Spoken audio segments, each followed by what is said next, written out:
Hey guys, welcome back to my channel. In this video, I'll be reviewing and swatching the new Neon Obsession palettes by Huda Beauty. There's a total of 3 palettes and each retail for $29. These come in the same layout as her previous 9-pan eyeshadow palettes. These have an acrylic type of packaging, but I'm sure it's just a see-through plastic. They have a snap closure and they also include a good quality mirror. Each palette has its own color theme. One is a neon green, neon pink, and neon orange. They have a mixture of mattes and shimmers. For the neon green, this palette has 3 mattes and 6 shimmers. The neon pink has 5 mattes and 4 shimmers, and the neon orange has 6 mattes and 3 shimmers. I believe these palettes will be added to her permanent line since it doesn't state anywhere that they're limited edition, such as on her website or on Instagram. Now for these, since they are neon eyeshadows, I knew I was probably going to have some issues with them showing up either patchy or chalky. I started with the neon green palette, and honestly the mattes in the palette weren't either one. The 3 mattes were soft and swatched evenly.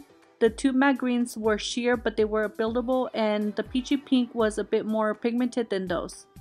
For the shimmers, these were a bit dry and they have a lot of specks of glitter.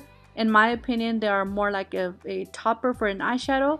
They kind of remind me of the Morphe toppers that are in the 39S, but these are not as creamy as those.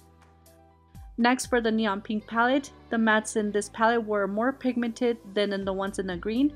I did notice that the first 2 mattes were a bit patchy when I swatched them. The shimmers in this palette have more pigment compared to the ones in the green palette. These were also dry to touch as the ones in the green palette.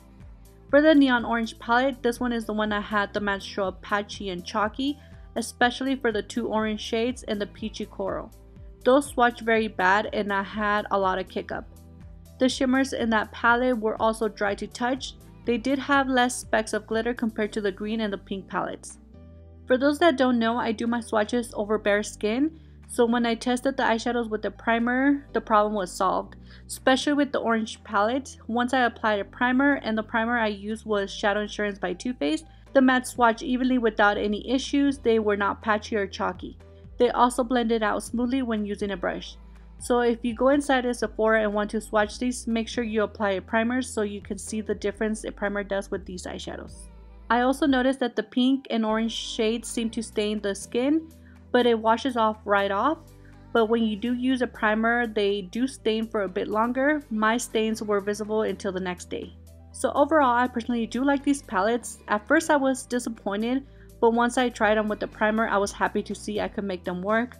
So I recommend them to those that like color because honestly these are pretty bright in person, or to those that like a pop of color because you don't necessarily need to create a whole look using this palette.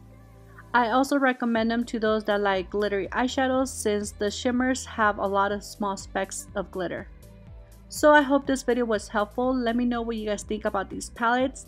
Don't forget to give me a like and subscribe, and I'll see you guys very soon on my next video. Thank you guys so much for watching.